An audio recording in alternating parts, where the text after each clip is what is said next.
Most tricky और complicated होता है how to balance a redox reaction. Balancing redox reaction is a job of 15 seconds. I said exactly 15 seconds. Find out individual n factor and cross multiply. That's it.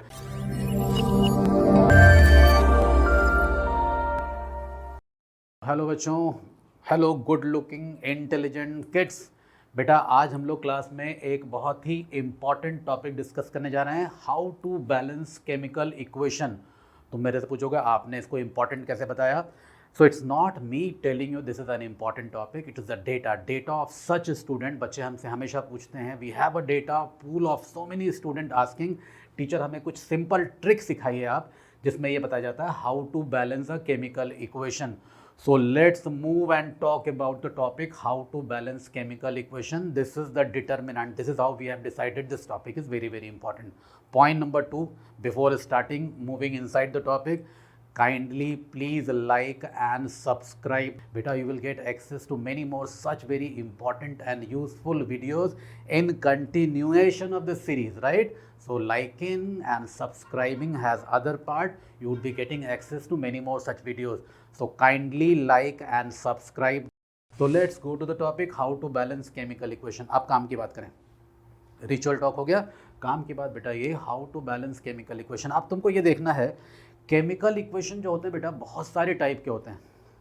क्या बहुत सारे type के teacher? जैसे acid base reaction हो सकता है, उसको भी बैलेंस करना सीख सकते हैं हम लोग. जैसे कि न्यूट्रलाइजेशन रिएक्शन हो सकता है, एसिड बेस रिएक्शन को ही न्यूट्रलाइजेशन रिएक्शन बोलते हैं. जैसे हाइड्रोलिसिस रिएक्शन होता है, जैसे डबल डिकम्पोजिशन रिएक्शन होता है, जैसे रेडॉक्स रिएक्शन होता है. ये सारे अलग अलग टाइप के रिएक्शन है जिसको बैलेंस करना सीखना है हम लोगों को. इसमें जो मोस्ट ट्रिकी और कॉम्प्लिकेटेड होता है वो होता है how to balance a redox reaction, right.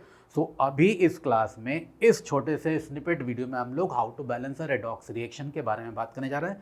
तो इसका एक सब टाइप, इन सारे रिएक्शन को मैंने बैलेंस करना सिखाया है अलग अलग स्निपेट लेक्चर में. If you like this and subscribe here you will get many more such videos. This is what I committed you. So let's move and talk quickly about this topic how to balance chemical equation. Presently we are going to talk about balancing a simplest or a complex, very complex redox reaction as well.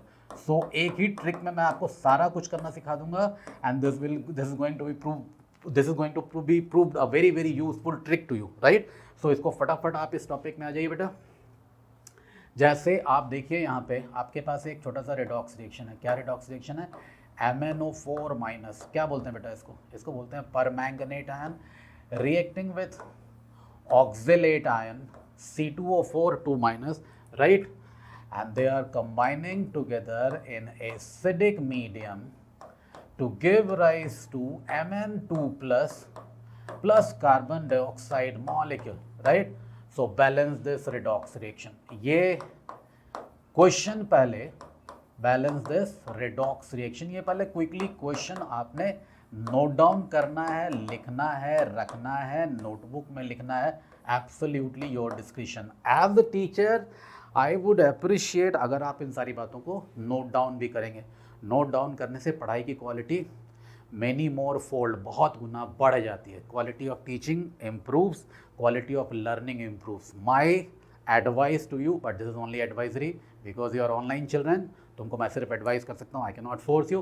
Back to this now बेटा. आप ये देखिए इस reaction को, redox reaction को balance करना है. अब रिडॉक्स रिएक्शन को बैलेंस करने के बहुत सारे तरीके होते हैं. जैसे हाफ रिएक्शन मेथड होता है, आयन इलेक्ट्रॉन मेथड होता है. मैं तुमको एक शॉर्ट क्रिस्प ब्रीफ तरीका सिखा रहा हूँ, 15 सेकेंड वाला तरीका. फटाफट सीखेंगे यहाँ पे. तुम ये देखो 15 सेकेंड वाला तरीका क्या है टीचर. तुम ये देखो बेटा, मैंगनीज का ऑक्सीडेशन नंबर यहाँ पर है +7. मेरी बात समझ में आ रही है? MnO4 manganese oxidation number is +7. Product side में बच्चे मैंगनीज का ऑक्सीडेशन नंबर लिखा है लाउड एंड क्लियर +2. सिमिलरली इस ऑक्जेलेट आयन C2O4 माइनस में कार्बन का ऑक्सीडेशन नंबर है +3. ये -8 4 ऑक्सीजन और यहाँ +6 रखोगे तब 2 माइनस कैरी ओवर हो जाएगा. सो 2 कार्बन के ऊपर +6, एक के ऊपर हो गया +3. मेरी बात समझ में आई? मैं लिख दे रहा हूँ यहाँ पे 4 ऑक्सीजन -8 हो गया बेटा. तो -8 प्लस वॉट, कार्बन का ऑक्सीडेशन नंबर अगर x मान ले, 2 times x plus -8 has to be equal to -2. x के लिए सॉल्व करोगे, देखो x का वैल्यू एग्जैक्टली +3 आ जाएगा. So this is what I presume. मैंने ये प्रिज्यूम किया कि तुम मेरी बात समझ रहे हो, इस करके मैंने लिख दिया +3 ऑक्सीडेशन नंबर है। समझ में आ गई बात? ये क्विकली दिखाएंगे नोटबुक में। सो ये नीचे वाला पोर्शन मैं इरेज करके हटा रहा हूँ। सो कार्बन का ऑक्सीडेशन नंबर ये हो गया बेटा यहाँ पे +3, क्लियरली मेंशन करेंगे सारे बच्चे। अच्छा ये +3 हो गया, और प्रोडक्ट में कितना है कार्बन का ऑक्सीडेशन नंबर, ये है +4। इतनी बात सारे बच्चों के समझ में आ गई। So assigning oxidation number to each and every element which is undergoing a change in oxidation number, ये तो आपको सबसे पहले मेंशन कर ही देना है वहाँ पे। दिस इज पॉइंट नंबर 1, ठीक है। अब इस बात को मैं दोबारा लिखूंगा यहाँ पे quickly. MnO4 minus, excuse me, MnO4 minus plus C2O4 2 minus, medium has to be kept acidic, changing to Mn2 plus what else, carbon dioxide. मैंने कहा 15 सेकंड में ही समझाऊंगा बेटा, ये थोड़ा लिखने में टाइम लग रहा है, ध्यान देना इस बात को, लिखने वाले टाइम को काउंट नहीं करना है। +7 से +2, what is the change in oxidation number? It is dipping, it is decreasing by 5 unit, right, 5 unit से डिक्रीज कर गया। ये समझ आ रही है बात आपके? सिमिलरली कार्बन यहाँ +3 था बेटा, और ये जा रहा है +4 में चेंज कर रहा है। So this is increasing by 1 unit, increase by 1 unit, and since there are 2 carbons, so total increase is by 2 units. So increase in oxidation number is by 2 units, और डिक्रीज 5 यूनिट से हो रहा है। देखो ये बात क्लियरली सारे बच्चों के समझ में आ रही है। मैंने कहा जी मैंगनीज का ऑक्सीडेशन नंबर +7 से +2 में जा रहा है, और इस करके इसका total change in oxidation number हो गया decreasing by 5 unit. Similarly oxalate ion में कार्बन का ऑक्सीडेशन नंबर +3 से +4 में जा रहा है, चेंज इज बाय 1 यूनिट। ऐसे ऐसे 2 कार्बन है यहाँ पे, total change is by 2 unit. So यहाँ इंक्रीज बाय 2 यूनिट है, यहाँ डिक्रीज बाय 5 यूनिट है। क्लियरली बात समझ में आ गई आपके? अब दूसरा काम ये करेंगे बेटा, यहाँ 2 कार्बन है, पहले कार्बन को बैलेंस कर लो, ये भी दिख गया आपको। नेक्स्ट पॉइंट, मैंगनीज का ऑक्सीडेशन नंबर 5 यूनिट से चेंज कर रहा है, तो इसका एन फैक्टर हो गया 5, लिखेंगे एन फैक्टर इज 5, और इसका एन फैक्टर हो गया 2। सो एन फैक्टर परमैंगनेट आयन का हो गया 5, और ऑक्सिलेट आयन का हो गया 2। समझ आ गई बात? मैंने कहा परमैंगनेट आयन का एन फैक्टर 5, ऑक्सिलेट आयन का एन फैक्टर 2। क्लियरली बात समझ में आ रही है? अब जो परमैंगनेट आयन का एन फैक्टर है उससे इसको मल्टीप्लाई करेंगे, और जो ऑक्सिलेट का एन फैक्टर उससे इसको मल्टीप्लाई कर देंगे। That's it, reaction is balanced, done. I said reaction is balanced, balanced, balanced, balanced and balanced. अब तुम बोलोगे टीचर आपने ये क्या किया? बेटा मैंने किया ये इंडिविजुअल एन फैक्टर को निकाल के क्रॉस मल्टीप्लाई कर दिया, बस करना यही है, तुम भी यही कर लोगे। अब तुम बोलोगे टीचर इधर तो आपने कर दिया, उधर भी तो बैलेंस कीजिए। बिल्कुल कर लेंगे बेटा। यहाँ कितने मैंगनीज? 2, यहाँ 2 मैंगनीज लिख लोगे तुम।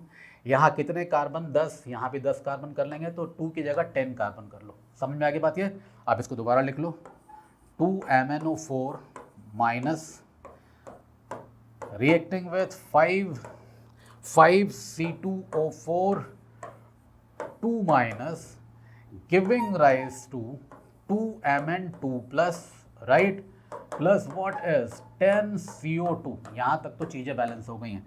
अब तुम बोलोगे सर आपने मैंगनीज बैलेंस कर दिया, आपने कार्बन भी बैलेंस कर दिया, very nice, very smart, but इस चक्कर में भाई साहब आपने ऑक्सीजन को तो बैलेंस नहीं किया है। बेटा वो ऑटोमेटिकली हो जाएगा। देखो अभी जादू करते हैं, जादू 1 2 3 मैजिक गोज ऑन। कैसे देखेंगे? यहाँ पे यहाँ कितने ऑक्सीजन? 4 दूनी 8 ऑक्सीजन, 8 ऑक्सीजन आइटम लिख लेंगे, क्लियर। यहाँ कितने ऑक्सीजन है बेटा? 5 × 4 20 ऑक्सीजन, यहाँ 20 ऑक्सीजन आइटम हो गए। अब उस साइड में आ जाइए, कितने ऑक्सीजन? यहाँ एक भी नहीं है, यहाँ है कितने? 20 ऑक्सीजन। सो अब तुमको साफ और स्पष्ट दिख रहा है कि इस वाले साइड में सिर्फ 20 ऑक्सीजन है, यहाँ 28 ऑक्सीजन है। तो ऑक्सीजन बैलेंस करने के लिए आप H2O का इस्तेमाल करेंगे, 8 H2O, oxygen is balanced. Oxygen हमेशा वाटर से बैलेंस करते हैं, और उस चक्कर में 8 × 2 16H+, उधर एक्स्ट्रा आ गया, इधर 16H+ रख देंगे। एवरीथिंग इज बैलेंस, जादू is done, reaction is balanced. Balancing redox reaction is a job of 15 seconds. I said exactly 15 seconds because I have to explain, इसलिए मैंने इतना सारा टाइम लिया। तुम अगर करोगे फटाफट फास्ट निकालोगे। परमैंगनेट आयन का एन फैक्टर 5 दिख रहा है, ऑक्सिलेट का एन फैक्टर आपको 2 दिख रहा है बेटा, इसका एन फैक्टर यहाँ, इसका एन फैक्टर यहाँ, 2 और 5 लिख के बाकी चीज़ें ऑक्सीजन नाइट्रोजन को बैलेंस कर लेंगे। This is all about balancing redox reaction by the quickest possible method. Find out individual n factor and cross multiply. That's it.